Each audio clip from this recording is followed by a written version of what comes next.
ಬೆಂಬಲ ಬೆಲೆಯಲ್ಲಿ ರಾಗಿ ಖರೀದಿಸುತ್ತಿರುವ ಕೇಂದ್ರಕ್ಕೆ ಸಂಸದ ಶ್ರೇಯಸ್ ಎಂ ಪಟೇಲ್ ಭೇಟಿ ನೀಡಿದರು. ಚನ್ನರಾಯಪಟ್ಟಣದ ಎಪಿಎಂಸಿ ಆವರಣದಲ್ಲಿನ ರಾಗಿ ಖರೀದಿ ಕೇಂದ್ರಕ್ಕೆ ಸಂಸದರು ಭೇಟಿ ನೀಡಿ ರೈತರ ಸಮಸ್ಯೆ ಆಲಿಸಿದರು. ಮಾಜಿ ಶಾಸಕರಾದ ಸಿಎಸ್ ಪುಟ್ಟೇಗೌಡ, ಎಂಎ ಗೋಪಾಲಸ್ವಾಮಿ, ನಗರ ಯೋಜನಾ ಪ್ರಾಧಿಕಾರದ ಮಾಜಿ ಅಧ್ಯಕ್ಷ ಅಣತಿ ಆನಂದ್ ಸೇರಿದಂತೆ ಕಾಂಗ್ರೆಸ್ ಪಕ್ಷದ ಮುಖಂಡರು, ಆಹಾರ ಮತ್ತು ನಾಗರಿಕ ಇಲಾಖೆಯ ಅಧಿಕಾರಿಗಳು, ಎಪಿಎಂಸಿಯ ಅಧಿಕಾರಿಗಳು ಇದೇ ವೇಳೆ ಉಪಸ್ಥಿತರಿದ್ದರು.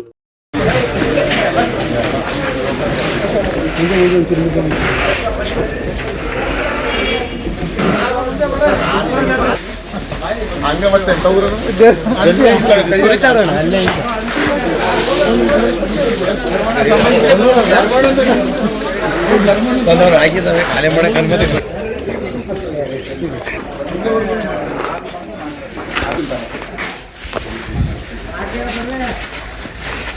ನಮ್ಮ ಒಳಗಾಗ್ತಾ ಇದ್ದೊಳೆ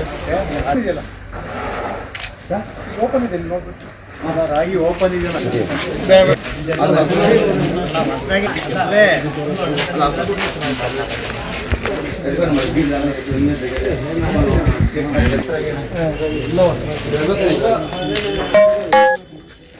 ನಾವು ಸಹ ಸದನದಲ್ಲೆಲ್ಲ ನಾವು ಪ್ರಸ್ತಾಪಿಸಿದಾಗ ನಾವು ರಾಗಿನ ಉತ್ತೇಜನ ಮಾಡಿ, ಯಾಕಂದರೆ ಇಡೀ ಇವತ್ತು ಬರೀ ಕರ್ನಾಟಕ ಅಲ್ಲ, ಇಡೀ ದೇಶಾದ್ಯಂತ ರಾಗಿ ಬಗ್ಗೆ ಅದರದೇ ಆದಂತಹ ಒಂದು ಶಕ್ತಿ ಇದೆ ಅನ್ನೋದು ಇಡೀ ದೇಶಕ್ಕೆ ಗೊತ್ತಾಗಿದೆ.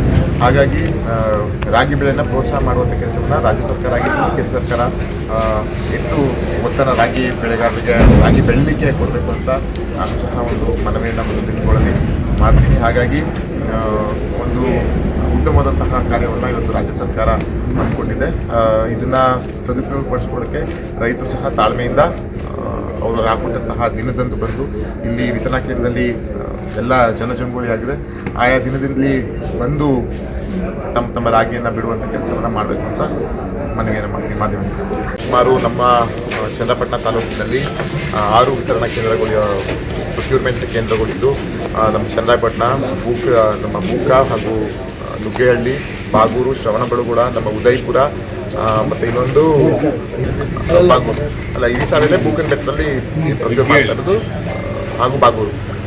ಇಷ್ಟು ಕಡೆ ನಾವು ಪ್ರೊಕ್ಯೂರ್ ಮಾಡ್ತಾ ಇದ್ದೀವಿ ರಾಗಿನ. ಅದರಲ್ಲಿ ನಮ್ಮ ತಾಲೂಕಿನಲ್ಲಿ ಇಲ್ಲಿವರೆಗೂ ರಿಜಿಸ್ಟರ್ಡ್ ಕ್ವಾಂಟಿಟಿ ಬಂದು ಒಂದು 64,179 ಕ್ವಿಂಟಾಲ್ ರಾಗಿಗೆ ಖರೀದಿಗೋಸ್ಕರ ನಾವು ರಾಗಿ ಕೊಡ್ತೀವಿ ಅಂತ ರೈತರುಗಳು ರಿಜಿಸ್ಟರ್ ಮಾಡಿಕೊಂಡಿದ್ದಾರೆ. ಇಲ್ಲಿವರೆಗೂ ಸುಮಾರು 12,980 ಕ್ವಿಂಟಾಲಷ್ಟು ಪ್ರೊಕ್ಯೂರ್ ಮಾಡಿದ್ದಾರೆ ರೈತರು. ಈ ತಿಂಗಳು ಕೊನೆಗೆ ಲಾಸ್ಟ್ ಡೇಟನ್ನು ಇದೆ. ಆದರೆ ನಾವು ಟಾರ್ಗೆಟನ್ನು ರೀಚ್ ಮಾಡಬೇಕಾಗಿರೋದ್ರಿಂದ ಸುಮಾರು 64,000 ಕ್ವಿಂಟಾಲ್ಗಳನ್ನು ನಾವು ರಾಗಿ ಖರೀದಿ ಮಾಡಬೇಕಾಗಿದ್ದರಿಂದ ಅದು ಡೇಟ್ನ ಎಕ್ಸ್ಟೆಂಡ್ ಮಾಡೋಕ್ಕೆ ಬಹುತೇಕ ಮಾಡುವಂಥ ಕೆಲಸವನ್ನು ಮಾಡ್ತೀವಿ. ಜೊತೆಗೆ ಸುಮಾರು 4,868 ರೂಪಾಯಿನ ನಾವು ಸರ್ಕಾರದಿಂದ ರೈತರಿಗೆ ಬೆಂಬಲವಾಗಿ ನಾವು ಕೊಡ್ತಾ ಇದ್ದೀವಿ. ಒಂದು ಆಶಾದಾಯಕ ಇದು ರೈತರಿಗೆ ಒಳ್ಳೇದು ಮಾಡುವಂಥ ಕೆಲಸವನ್ನು ಕೆಲ ಸರ್ಕಾರದ ಮುಖ್ಯಮಂತ್ರಿಗಳು, ಉಪಮುಖ್ಯಮಂತ್ರಿಗಳು ಕಾರ್ಯವನ್ನು ತಗೊಂಡಿದ್ದಾರೆ. ಯಾವುದೇ ರೀತಿಯ ಕಳೆದ ವರ್ಷ ಅಥವಾ ಮುಂಚೆ ಆದಂತಹ ಲೋಪದೋಷಗಳು ಆಗದ ರೀತಿಯಲ್ಲಿ ಮಾಡಬೇಕು. ರೈತರಿಗೆ ಅನ್ಯಾಯ ಅಥವಾ ಮೋಸ ಆಗಿದ ರೀತಿಯಲ್ಲಿ ರಾಗಿಯನ್ನು ಖರೀದಿ ಮಾಡಬೇಕು ಅನ್ನೋದನ್ನು ಸಂಬಂಧಪಟ್ಟ ಅಧಿಕಾರಿಗಳಿಗೆ ಸೂಚನೆಯನ್ನು ಕೊಟ್ಟಿದೆ.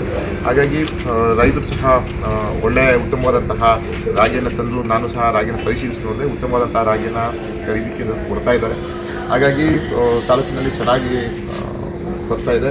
ಯಾವುದೇ ರೀತಿಯ ಸಮಸ್ಯೆಗಳು ಮತ್ತೆ ಮುಂದೆ ಬಂದಲ್ಲಿ ನಮ್ಮ ಗಮನಕ್ಕೆ ತಗೊಬಂದರೆ ಯಾವ ರೀತಿ ಕ್ರಮ ತಗೋಬೋದು ಕೆಲಸವನ್ನು ನಾವು ಮಾಡ್ತೀವಿ.